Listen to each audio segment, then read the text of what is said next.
good, thank you. How are you? Good. Okay, so I've attached a little agenda of what we're gonna go through. Okay. There's a little workspace for you to write on. Great. What are we looking at today? So I've brought to you, as you requested, my exemplar from me of my Unit 3 Investigating Force and Motion test, and then the low, medium, and high examples for my students from this last unit test that you requested. Okay, so what standard are you gonna focus on? What is your main need? For this unit test and for this unit, the primary focus was the 5.6D TEAG, which is Design a Simple Experimental Investigation that tests the effects of force on an object. Okay, so what exactly do you think the students need to master this? Okay, in this standard, the students must be able to know that force is a push or a pull on an object. They must also need to know the steps or the scientific method to answer those questions. They need to be able to answer the multi-step questions.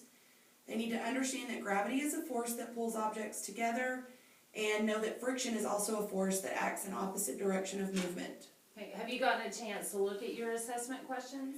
Yes, I have. Actually, during the process of preparing for the meeting and in the creation of the test, I have. Okay, what do those questions entail? Okay, so most questions are multi-stepped. Most also require that some of them, not all, require that they interpret graphs. And for the majority, all of the questions require that they understand the variables and how they affect the outcome of investigations. Okay, so you said you brought your exemplar. Yes, ma'am. Let's take a look at that Okay. with your higher achieving student. Okay.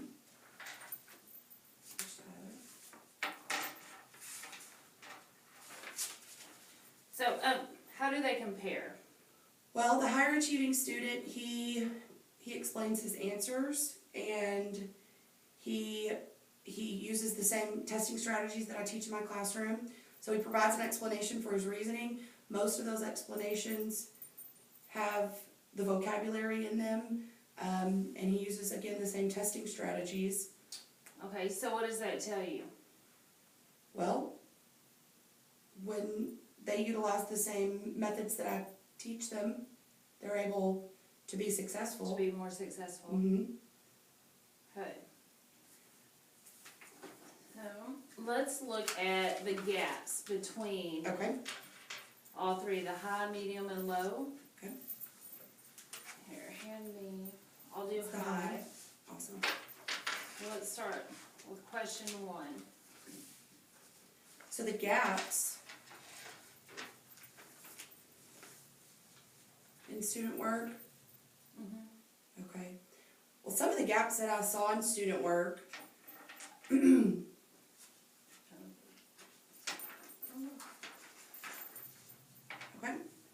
Sorry about that. No problem. The gaps we see between our higher to our lower level. Right. So, Okay. oh, there's a big difference just from the writing on the page. Mm-hmm. So on question 1, Okay. the high student has it correct, has and underlined all of the key terms.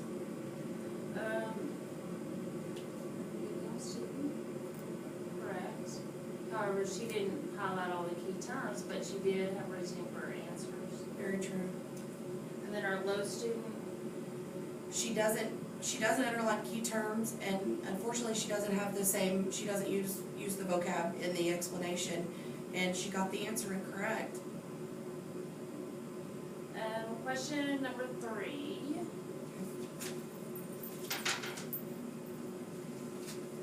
The main thing I see on question 3, this question is about variables. And this was across the board, that students are struggling understanding that there can only be one variable. Your high student saw that there was only one variable. He sure did. However, the low student did not.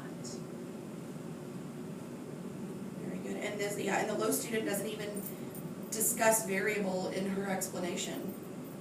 Is variables a key term? Absolutely.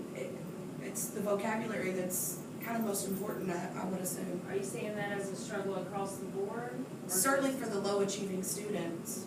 Yes, ma'am. Let's see. Question. Let's look at question 4. Okay. This one is a multi-step question that when I looked at it earlier, Oh. And definitely the interpreting of graphs too. yes, the interpreting of graphs, however, it was the, I think this one is a vocab difficulty because of friction.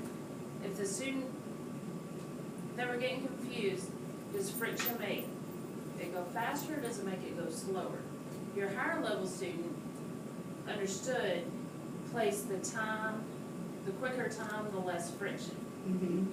However, the other students didn't realize, they couldn't make the connection. Between the two, and that's, you're absolutely right, even the middle student said the least friction on the sandpaper allowed the car to go faster, so you're right, they're not making the connection. Absolutely. And then when I went back and I started looking, they don't understand that the variable is the different types of material used. What's changing each time. Right. I Absolutely. think they were focusing on the time. So, yeah, question 5.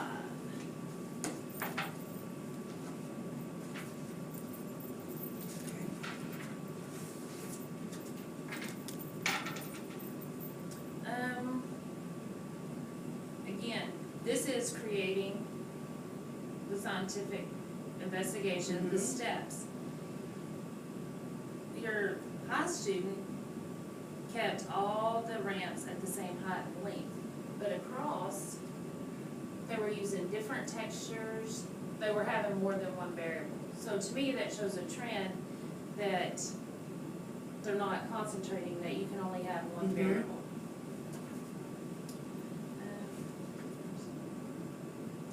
Question 8, it was just, Let's I see. really think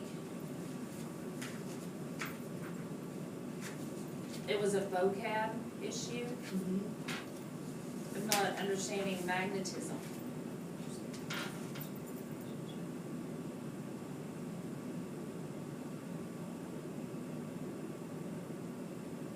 Which is one of the forces of friction, so again, might go back into the vocabulary, if they're not understanding. That was a concern of mine, is the vocab and the variables. Yes, ma'am. And I think there were 13, let's look at that.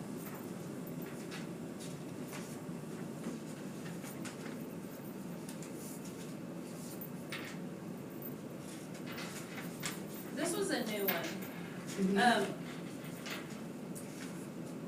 When looking at your lowest performing teams, it was, students get confused that the mass determines the amount of force needed.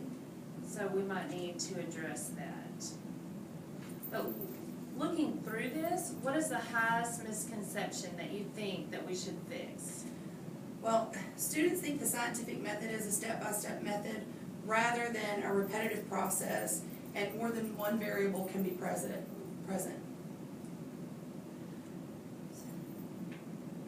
So the highest leverage, we need to be able to interpret our vocab and then understand that for it to be valid, we just need to focus on only having one variable.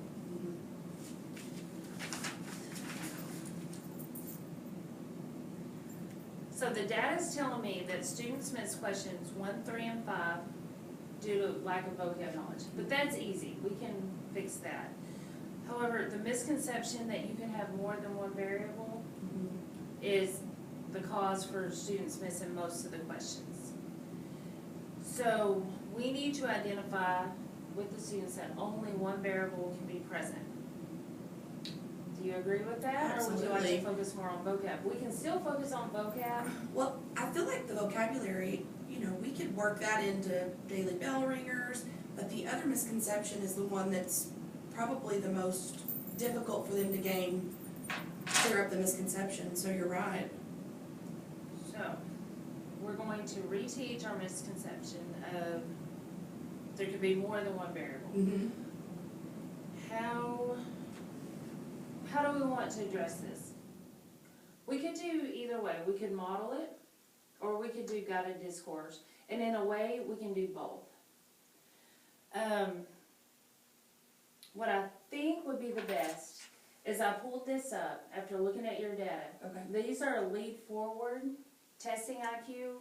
They're on STAR tests since like 2012, Mhm. 2013 to current. And so what we could do is we could have this or make copies for each student. Okay. Give them 1 minute, because you don't want to waste too much class time. Give them 1 minute to go through the question, which granted we won't have the answers over here. Right. Let them do their question, do a turn in talk. Are you familiar with that? Kinda. Could you explain it to me? So you're my partner. Okay. You answer your question. I answer my question. You turn to me, and we discuss why we each chose that question. Like a cooperative learning strategy. Okay. So then, like I said, 1 minute, because you don't want to waste too much time. Then what I would do is poll the class, how many picked A, B, C, or D, just to get a feel of where we're at.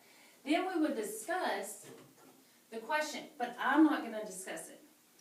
I'd be like, I would ask the students, if you chose question A, or answer A, why did you choose that? What makes you choose that? Okay. And so we would go through each of them. Finally, I would tell them the correct answer. But then we would go further. We would say, how could I make question A true? How could we fix? Conduct 5 trials using a different scale to pull each block of wood. What is wrong with question A? Mm-hmm. What is wrong with question B? And make them discuss it before I'll guide it, but they have to come up with the answers. Okay. Okay? Does that sound like it would work? Absolutely. Well, and you're having them explain their answer and utilize the vocabulary, which is also going to help to build the... And this way, they're teaching themselves. All you're doing is guiding it. Okay. You're the moderator. Understood. So, Very good. would you like to try it? Sure. Okay. So, would you guys like to tell me, well, actually, let's read through the question. Oh yeah, the smart boards are a little Sorry. bit difficult. I apologize. Okay. Would you guys like to, let's go ahead and read through the question, and I want you to turn to your shoulder partner, turn and talk, and explain why you believe that answer is correct. I'm going to give you guys a few seconds. Okay. Go ahead and raise your hand if you believe that A was the correct answer. Okay. Go ahead and give me a thumbs up if you believe B was the correct answer. Okay. Raise your hand if you believe C was the correct answer. Okay. And now D. All right. So those of you that believed A was the correct answer, could you explain to me why you believe that was the case? Could you explain why that was the correct answer? And you would get answers as, because they did it 5 times, Mm-hmm. then you would say, those of you who disagree, why do you disagree? Okay. And why would they disagree? What would be the ultimate answer? I understand. And so they're all working as a class to try to figure it out, which is... You are not giving them the answer. And that way, there's the discussion, Mm-hmm. maybe even some arguments. But there's also discourse. Yes. That makes total sense. Excellent. Okay. Okay, so Rhonda, when are you planning your reteach? I think we can work this in right before the next unit.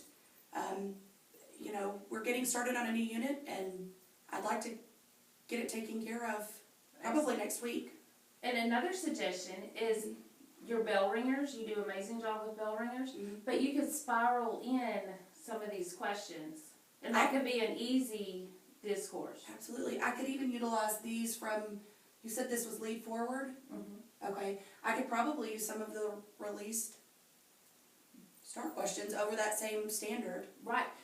But the good thing about lead forward is these are all release STAR questions. Oh, I had no idea. Excellent, thank you, Rhonda. Thank you, Ms. Pekaczyk.